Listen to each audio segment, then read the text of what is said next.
always going to be good. We can't not be good. This week, the principle of pure potentiality. Pure potentiality. What that means is everything exists in thought. All form that you see in this world started as thought. So therefore, whatever form you want to see in the world, you just need the right thought. Pure potentiality. Within divine mind, all things are possible. What this confirms is the Bible teaching that all things are possible with God. And with God, all things are possible. And there is no without God. Let's be clear on this now. There is no without God. Oh, this is not a God thought. This is not... No, what it means is it's not a nice thought. You know, those other thoughts. But you can't escape God. We're never going to escape what God is. G-O-D. We're never going to escape that. Remember, we gave the name God to what is. What I always, well, not always, but in the past several years I have imagined, is a great big circle. And that's God. Everything is in it. There is no outside of the circle. There's just a big circle. And that is God. And everything I am is in it. Everything I see is in it.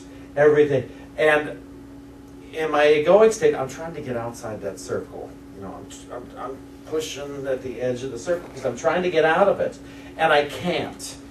And that's when things go wonky, is when I'm trying to get outside of the circle to try to get away with something. You know, to try to get outside these laws, to try to get outside of these principles, these divine principles. And I'm never going to get outside of them. They're always going to be in effect. And so, within pure potentiality, I'm always going to see what I'm thinking in front of me. Always I'm going to see that thought in front of me. So if I want to see something different in front of me, I've got to change my thoughts. Now, some of us, I'm sure, have said, well, I thought I changed my thought and I'm still seeing the same thing in front of me. I guarantee you're not. I guarantee you it is something different in front of you. It's not possible to have a different thought and it's not different. If it's the same, then you've gone back to that other thought. As I said before, you know, one of the best stories, examples I can think of in my own personal life is my brother and I, one Christmas, I was home visiting, and this is years ago, and he had said to me, you keep saying she's different, and I don't see it. And she'd been a particular piece of work that Christmas. And they didn't get along that well to begin with. And I said, Mark, you're right. I think maybe she's not different, but I am. So she reacts differently to me. And he heard that. He said, that made sense. That was logical. So you see, the world will show up differently to you when you shift your thoughts about you. And when you shift your thoughts about you, you'll start shifting your thoughts about the other people. And therefore, and the other things and everything. In pure potentiality, we have the power to manifest and demonstrate anything. I told you the last time I did the Vipassana a couple of years ago, that I had a dream where I was taking a nap. You got a few minutes to do that during the day.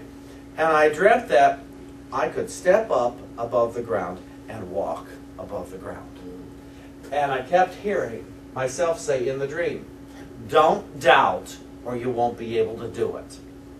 So I had to put my doubts aside, and then what happened is I stepped up and I started walking above the floor, just a few inches above the floor. And then I did a backward flip, and I thought, oh, I've got to go call somebody and tell them, and then I woke up. But I heard, don't doubt or you won't be able to do it, because you see, in the existence of pure potentiality, my doubts will be in front of me. My doubts will show up in front of me. See, there's no absence of God in that. That is the love of God.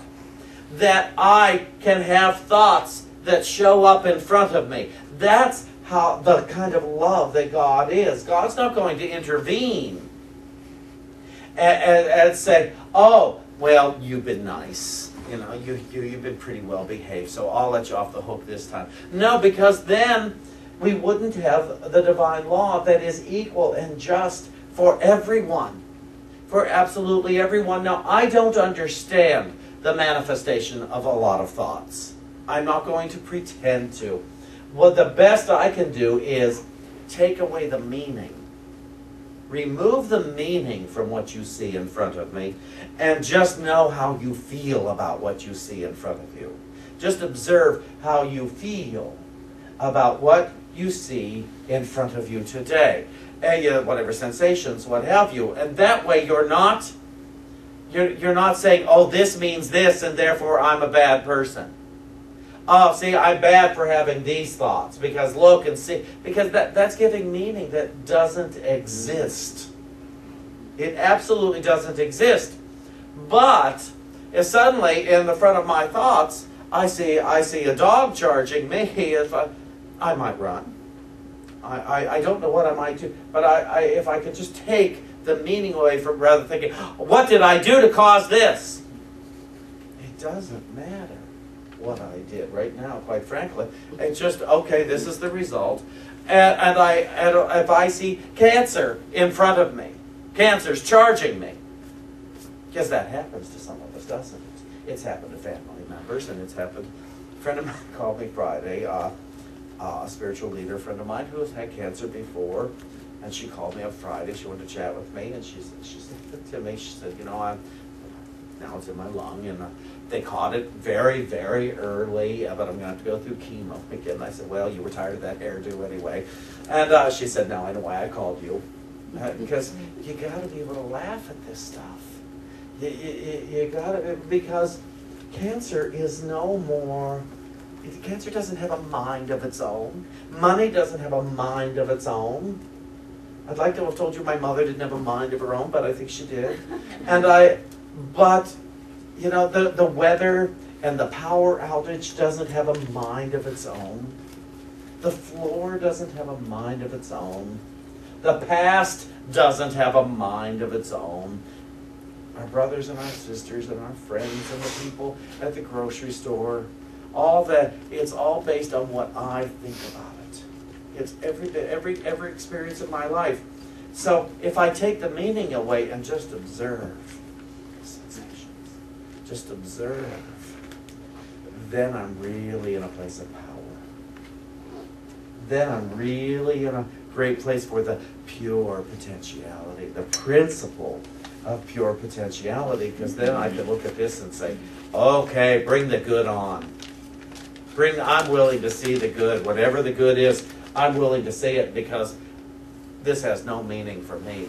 It just has feelings. It just has sensations. I'm just zing, zing, zing with it. But if it has no meaning, then I'm truly open and available to prosper from every experience. I'm open to a full mind of God and revelations of pure spirit and pure love and pure truth.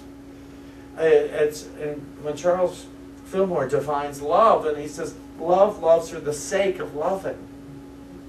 When we insist on seeing it in every situation, it has to show itself to us. If I insist that there is love here, that it has to eventually come into my conscious mind. There is no other option in pure potentiality. And I understand it can be tough stuff, because anybody here have a past? Well, everybody have a past.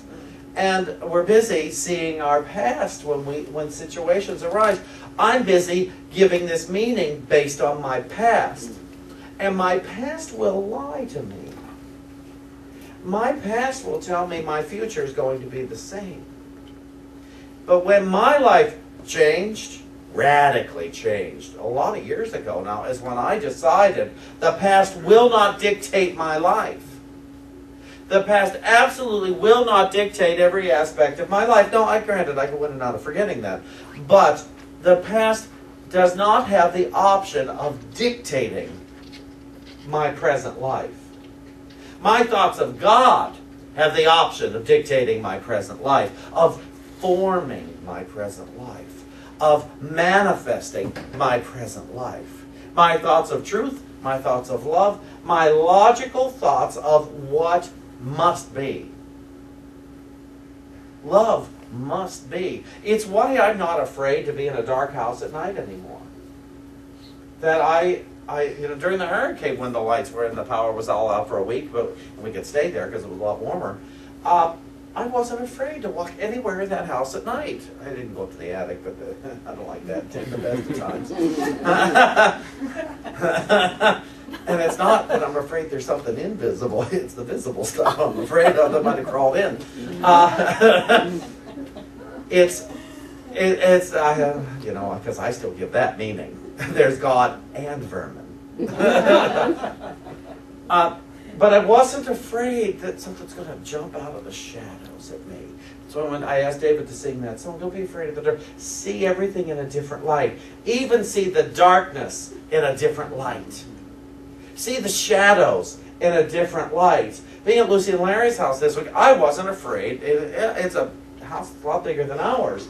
And I wasn't afraid to be by myself anywhere in the house. It's like nothing's going to jump out. If only love exists, then what's there to hurt me? Be, an insane mouse maybe, but but there's no ghosts to hurt me. There's no darkness to hurt me.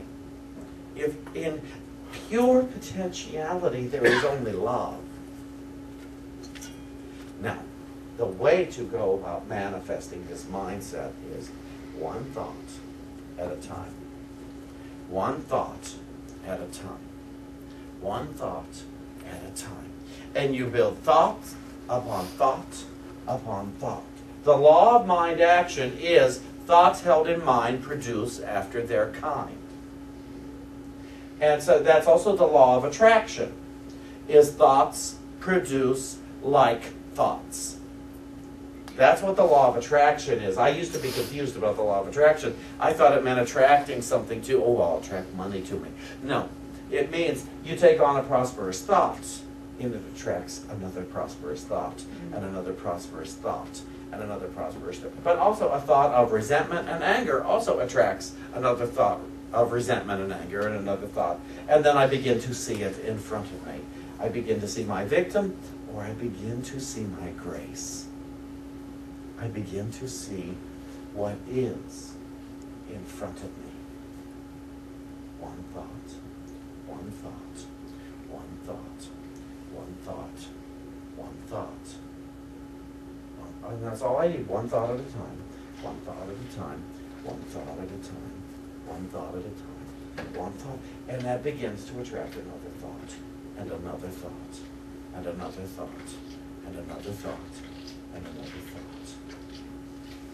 Thoughts.